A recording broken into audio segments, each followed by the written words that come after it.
Welcome to the Pick Six Podcast Show on CBS Sports HQ. That's Breach. That's Brady.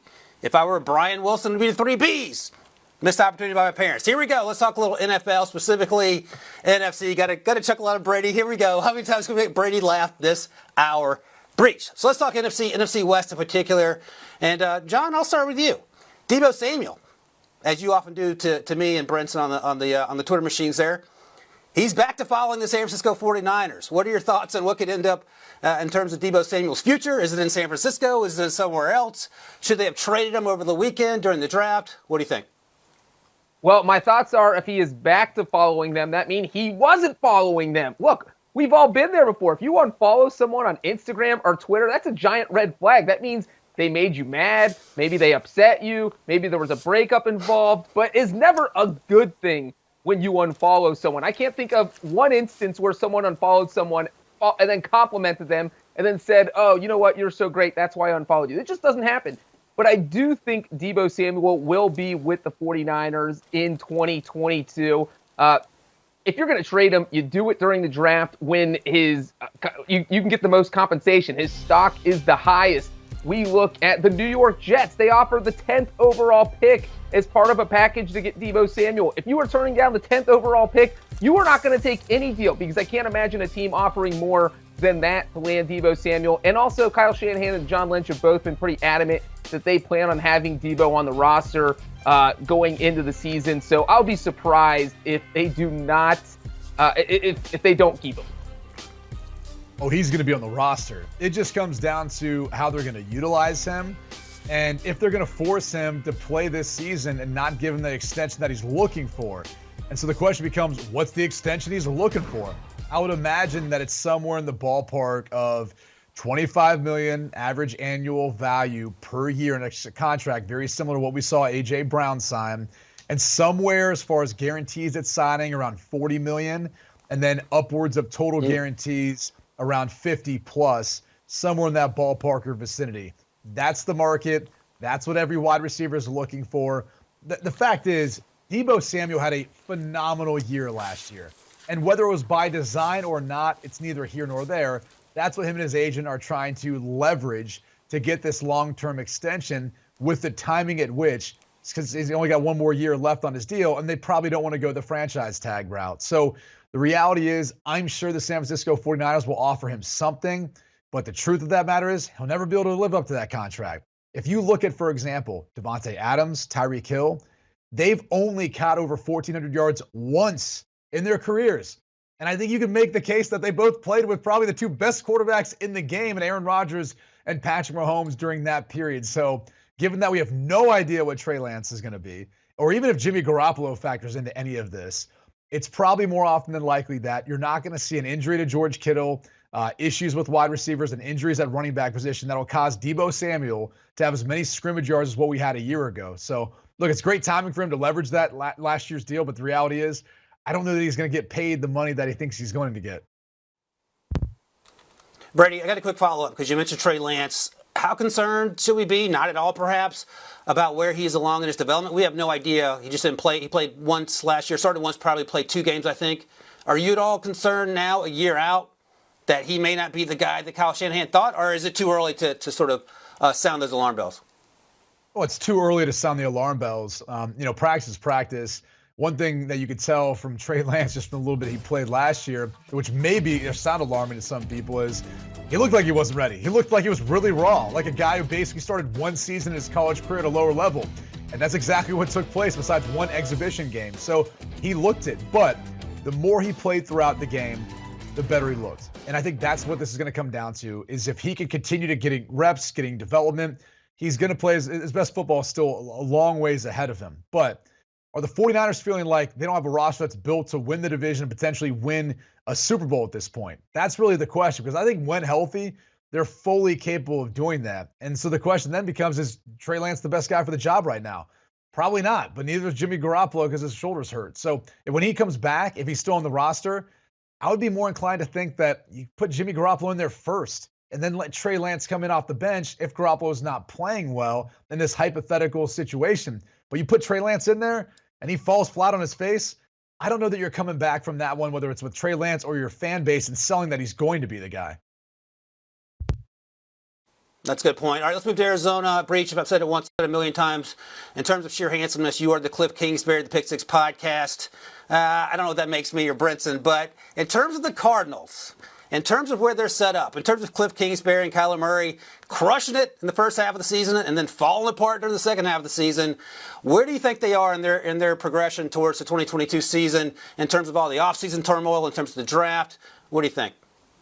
Well, I think that the Cardinals are still in trouble. Their offseason's been a roller coaster ride, except it's a roller coaster ride through a chainsaw factory. You're just looking all over the place because danger is at every corner. I mean, you started the offseason in February with Kyler Murray making these kind of absurd contract demands because no one in his situation had ever made demands like that. Murray was creating drama where drama did not need to be created because historically quarterbacks in his position don't get extensions till June or July, and he's asking for a new contract in February.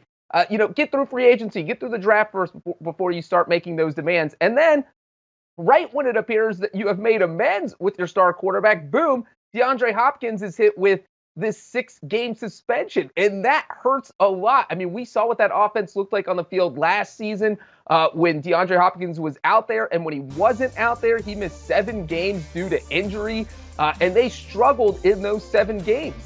And when he was on the field, the 10 games he played, they went 8-2. He also missed the playoff game. The offense just doesn't look the same. It's not as scary when DeAndre Hopkins, if he's not out there. And so I think the Cardinals have a lot to worry about. They have a lot to figure out, and they still don't have a contract extension done with Kyler Murray. So until that's done, that's another thing they have to worry about.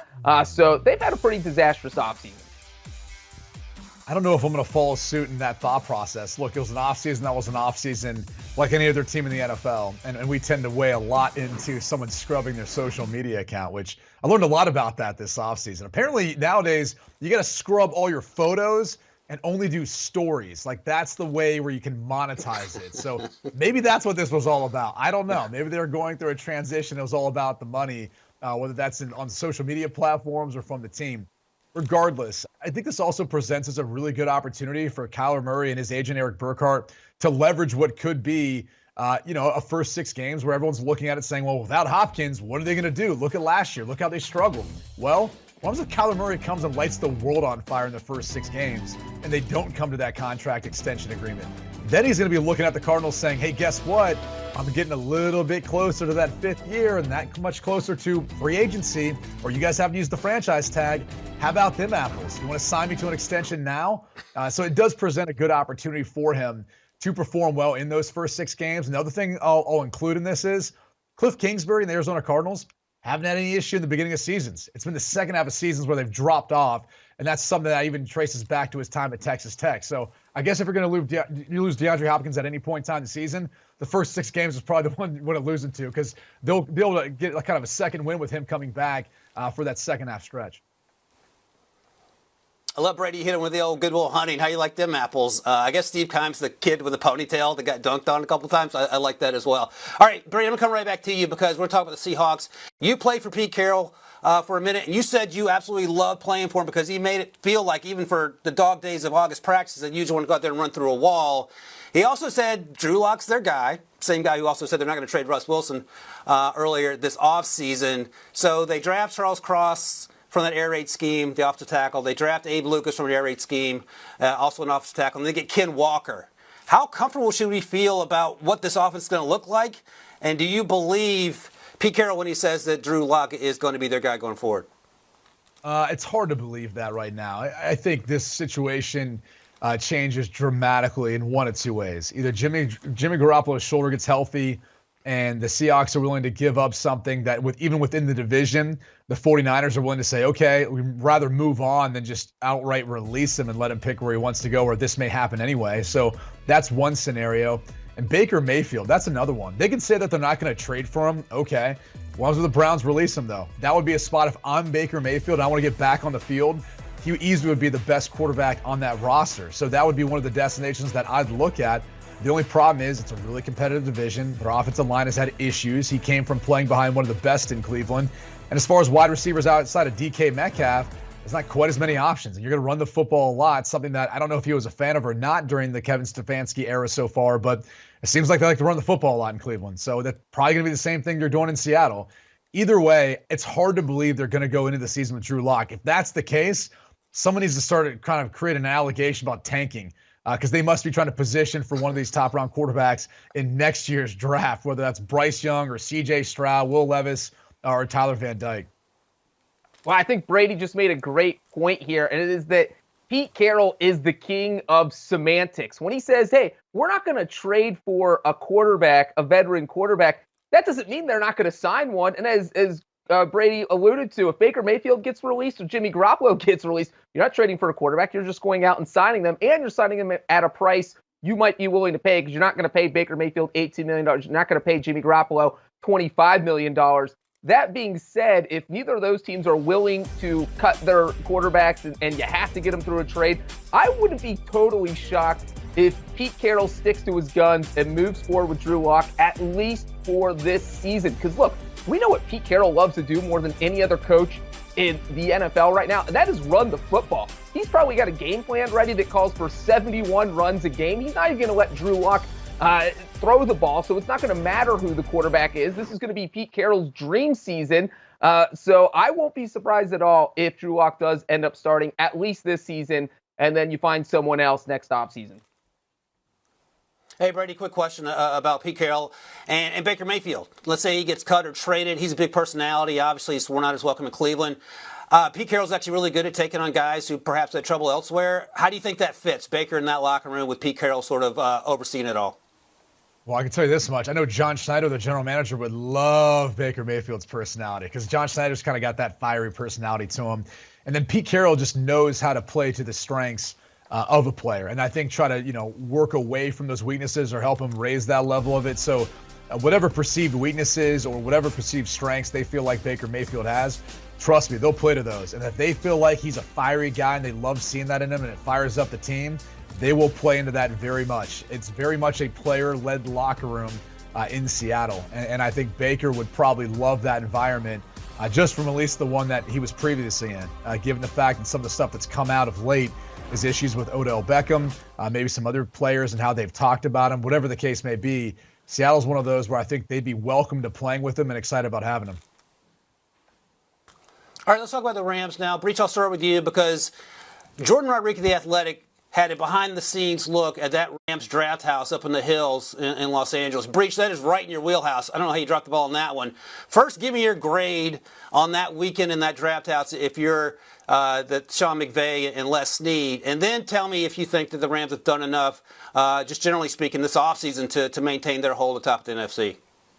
Well, first of all, I give the house an A+. I've been looking for that thing on Airbnb every day since the draft ended. I don't know if the Rams decide to rent it out for 5 years and just run the franchise from there, because that's what I would do if I were them. I actually think the Rams have done a good job this offseason.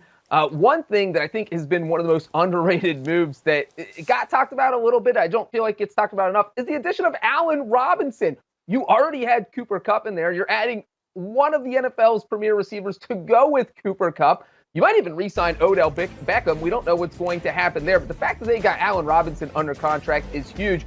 And then defensively, obviously, you have Aaron Donald back. But let's not forget, this team also signed Bobby Wagner. And Bobby Wagner might not be in his prime anymore, but he's still one of the better linebackers in the NFL. They just pulled off a trade for Troy Hill, brought him back to Los Angeles. So it feels like the Rams might actually be better than they were last season. You have a little bit of worry because Andrew Whitworth retired.